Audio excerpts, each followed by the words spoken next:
Previously on Master Rainey. Number 10. Breaking and Entering. In the episode, Midlife Crustacean, and it turns out that he broke into his own mother's house. Mr. Krabs literally slams the door on Squidward's face on purpose repeatedly to try and make him look handsome again. This is one of the reasons why the authorities should permanently shut down the Krusty Krab. That barrel!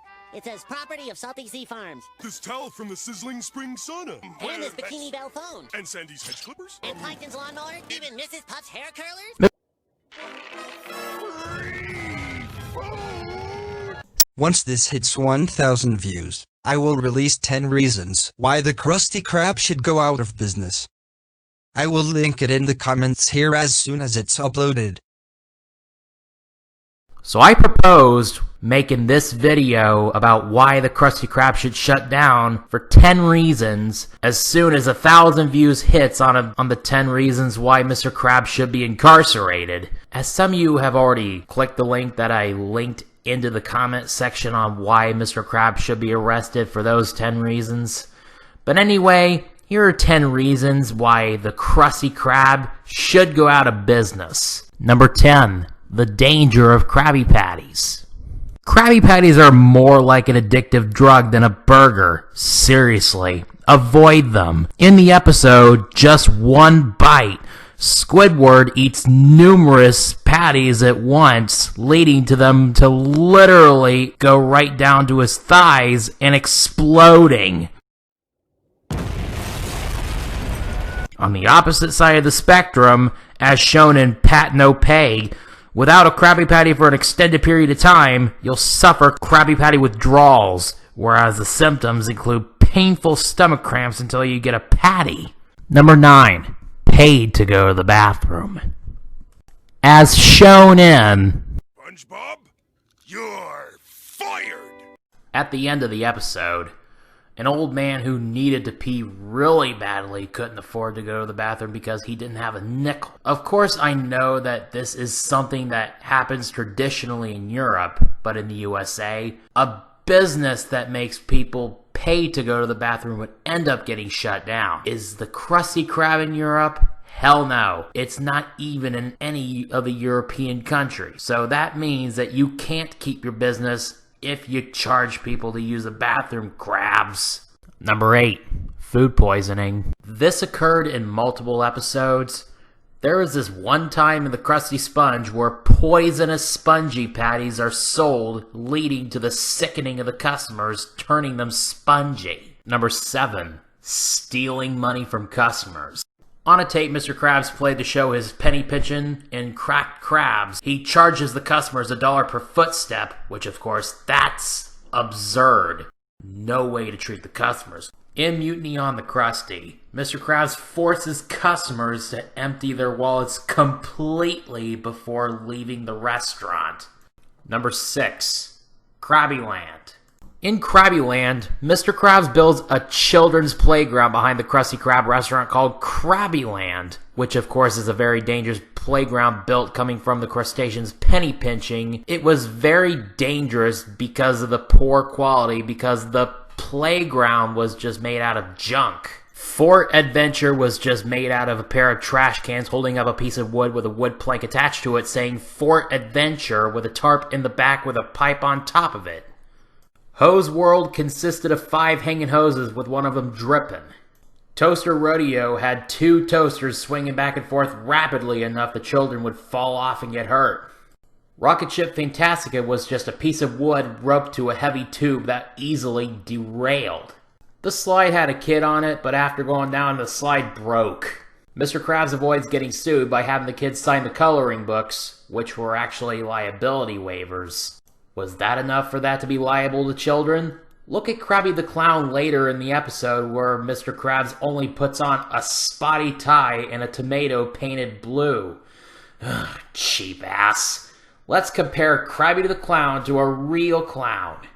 A real clown would have his face painted, has a colored, poofy hair, wears makeup, has on suspenders, a huge bow tie, colored pants, colored shoes, and can do tricks like make a balloon animal, juggle, doing all that while balancing on a ball. Krabby the Clown, on the other hand, is a cheaply designed clown with nothing but a tie and a tomato painted blue to be his nose. Hey, kids! Thank you all for coming! Thank you! Eat plenty of Krabby Patties! Number 5. Endangerment of employees. In the same episode, SpongeBob is being physically tormented for the entertainment of these children. SpongeBob gets beaten up, soap liquid poured into his eyes, tongue crushed by a vehicle's tire, and even as far as to losing his limbs, use them as boomerangs. In No Hat for Pat, Patrick gets a job at the Krusty Krab entertaining the customers by falling on his face. Mr. Krabs does anything for a buck for sure, especially making Patrick fall into sea urchins for the entertainment of the customers. Fortunately, the customers force their money back and the stunt fails. Patrick gets fired simply for failing to fall into the urchins and having Squidward do it for him, then falling on him. Number 4. Reselling old food. Whether the food is good or not, it's just for the purpose of Mr. Krabs' finances. It must be sold, regardlessly. In Born Again Krabs, SpongeBob finds an old rotten patty under the grill. Rotten, moldy, and disgusting patty that was gross enough it would lead to having a deadly disease. The Krusty Krab couldn't have any customers for weeks because of that gross patty. In For Here or To Go, it is also shown that Mr. Krabs goes as far as ordering his employees to serve Krabby Patties that have been flushed down the toilet. Ugh. Yeah, gross enough. This action alone is just enough for the Krusty Krab to become the Closed Krab, meaning shut down. Number 3. The Nasty Patty. A health inspector comes in for a health inspection. SpongeBob and Mr. Krabs serve him a disgusting Krabby Patty after perceiving him as a fake inspector. The Krabby Patty served to him was made out of the following ingredients: volcano sauce, seahorse radish, toenail clippings, toilet water after dropping it down, and it was dried with an old gym sock. Gross! They thought he ate the patty when it was actually a fly going into his mouth, leading him to choke. Number 2. Steals money from employees. As you may have seen in Big Pink Loser, Mr. Krabs charges employees just for every use of service. It is discovered in Squid on Strike that Mr. Krabs billed SpongeBob and Squidward instead of giving them paychecks. The bill totaled up to $21 on the form. The reasons are very arbitrary to deduct money. They include breathing, standing, and even existing. That's how Eugene Krabs raises profits, simply by a scam. What is this? You're making me pay you to stand at the cash register? Now the moment you all been waiting for. I'll unveil my top pick. Hey, what's this? It's a text message from the Project Commission. 7 dishonorable mentions. Dishonorable mention number 1. Arbitrary terminations. In SpongeBob, you're fired! Mr. Krabs fires SpongeBob just to save a nickel. Apparently, Mr. Krabs doesn't make a good boss. Shows he would lose his business quickly in real life. Dishonorable mention number 2. Ordering an employee to steal Plankton's chum formula. Ironically, Mr. Krabs convinced SpongeBob to go along with him to attempt to steal the chum formula from Plankton because he had a customer come to the chum bucket until the night of the attempt to steal the chum formula. After all these attempts stealing the Krabby Patty secret formula, they attempt to steal the chum formula. They may be rivals, but stealing these secret ingredients from your rival restaurant is no way to settle it. Dishonorable mention number 3. Extreme understaffing. Mr. Krabs only hires 2 workers to work for him.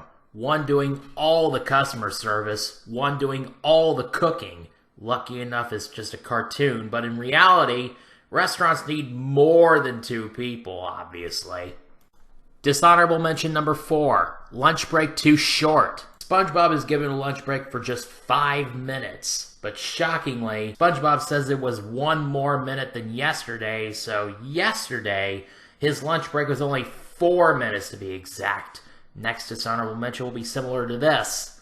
Dishonorable mention number 5, infrequent lunch breaks. In the episode Break-In, Mr. Krabs is threatened with a fine, to say the least. But SpongeBob only gets a 5-minute lunch break every 20 years. This one broke the fourth wall, but in reality, that's an extreme infrequency. Dishonorable mention number 6, animal cruelty. The dark secrets of the jelly patties were killing the jellyfish in a sweatshop in a variety of ways. But at least SpongeBob was able to stop the madness and saved all the jellyfish from extinction. Otherwise, they would go extinct. That's it, boys. Keep that gelatinous gold a-flowing. Dishonorable mention number 7, inflated prices. As you can see in the movie, Mr. Krabs paints 2-digit numbers in front of the original prices to make the menus over $100. $101, for example, for a Krabby Patty with cheese. And now for a little quickie before we get to the top pick. Let's get on to the top pick. Number 1, overworked and underpaid employees. SpongeBob and Squidward are worked extra long hours even without overtime. Sure as hell the federal minimum wage is $7.25 an hour in the United States, according to the 2020 minimum wage map. The District of Columbia has the highest minimum wage in the USA. Shockingly, this is more than he makes a year. Takes more than 10 years to make $1. The worst part is in the episode, Fear of a Krabby Patty, where Mr. Krabs opens up the Krusty Krab for 24 hours just to compete with Plankton for opening the Chum Bucket for 23 hours. No night shift employees were hired to cover SpongeBob or Squidward even, so he forced them to work 24-hour shifts for 43 consecutive days. One reason why I'd rather work at the Chum Bucket. If it were for the Better Business Bureau, or of course the Bogus Business Bureau, the Krusty Krab would be shut down, Mr. Krabs would be imprisoned, and SpongeBob and Squidward would be unemployed. To those who are looking for a job in the fast food industry, look away from the Krusty Krab because it's a really bad place to work. That place you will be overworked and underpaid like you're in a sweatshop. And that business is run by a conniving cheapskate. Same to those who plan on eating out. Look away from the Krusty Krab because you will be treated badly. You'll be forced to empty your wallet and whatnot. Anyways, if you have any more reasons why the Krusty Krab should go out of business, let me know your thoughts. I will personally be reading your comments. Thanks for watching. If you like this video, leave a thumbs up. If you love this video so much, click subscribe and hit the notifications bell just so you'll be aware of when the 41st video on the Master Rainy channel comes out. I will see you eventually.